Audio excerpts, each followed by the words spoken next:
अजीत पवार का दावा, एनसीपी से सबका आशीर्वाद, पार्टी बोली हम सपोर्ट नहीं करते हैं। दोस्तों, महाराष्ट्र की पॉलिटिक्स में एक भूचाल सा आ गया है। जैसे ही अजीत पवार ने पासा पलटा, वैसे ही विपक्ष पूरी तरह से बिखर गया।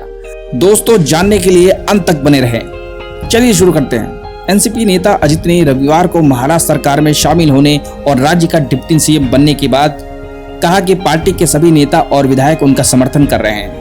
अजीत पवार के दावे पर महाराष्ट्र एनसीपी अध्यक्ष जयंत पाटिल ने मीडिया से कहा कि पार्टी उन्हें सपोर्ट नहीं कर रही है।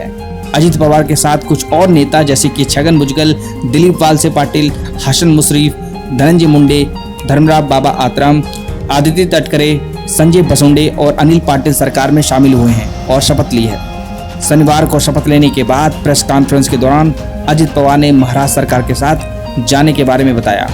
उन्होंने कहा कि राष्ट्रहित और महाराष्ट्र की प्रगति को ध्यान में रखते हुए विकास का समर्थन किया है, यानी मोदी जी का समर्थन किया है, जिसके लिए उन्हें सभी पार्टी नेताओं का समर्थन हासिल है।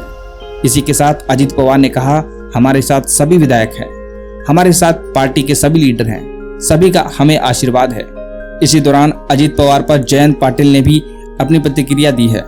एनसीपी प्रदेश अध्यक्ष जयंत पाटिल ने कहा, घटनाक्रम के बारे में मीडिया से कहा, हमारी पार्टी के कुछ विधायकों ने वहां जाकर शपथ ली है, अब वे मंत्री हो गए हैं। ये हमारी नीति नहीं थी। महाराष्ट्र में कांग्रेस, शिवसेना और एनसीपी को जो गठबंधन है, हमारी नीति उसमें रहने की है। जो लोग गए हैं उन्होंने पार्टी के खिलाफ निर्णय लिया है। 5 जुलाई को शरद पवार के नेतृत्व में सभी कार्यकर्ता और नेताओं की बैठक होगी। जयंत पाटिल ने कहा, शरद पवार ने अपनी भूमिका स्पष्ट की है, उनकी भूमिका पर कोई शक नहीं है। कानूनी रूप से जो भी आवश्यक कदम उठाया जाएगा वही सही माना जाएगा। हमारा उन पर यानी अजीत पवार पर विश्वास था कि वह ऐसा नहीं करेंगे। इसमें किसी तरह की पूछताछ या भनक लगने की बात नहीं की गई है। सुप्रीम कोर्ट ने जो भी फैसला लिया है उसमें लिखा है, पार्टी अपने स्थान पर रहती है लेकिन विधायक आते जाते रहते हैं। इसी बीच एनसीपी के कार्यकारी अध्यक्ष प्रफुल्ल पटेल ने भी अपनी प्रतिक्रिया दी है। वहीं अजीत पवार के साथ नजर आए एनसीपी के कार्यकारी अध्यक्ष प्रफुल्ल पटेल ने मीडिया से कहा, हमारे नेता शरद पवार ने जो भी कहा है मैं उस पर कोई टिप्पणी नहीं करना चाहूँगा। वे हमारे लिए सम्मानीय हैं और हमेशा रहेंगे। जैसे अजीत पवार ने कहा कि हमारे लिए जो भी फैसला होगा पार्टी के तौर पर हमें स्वीकार होगा। सामूहिक निर्णय लिया है, किसी पर कोई दबाव नहीं है। इससे पहले एनसीपी प्रमुख शरद पवार ने अपने दिन में कहा कि उन्होंने 6 जुलाई को सभी नेताओं की एक बैठक बुलाई है, जहां कुछ अहम मुद्दों पर चर्चा होनी थी और पार्टी के भीतर कुछ बदलाव किए जाने थे। लेकिन उससे पहले ही कुछ नेताओं ने अलग रुख अपना लिया। उन्होंने बागी नेताओं के खिलाफ एक्शन लेने की बात कही।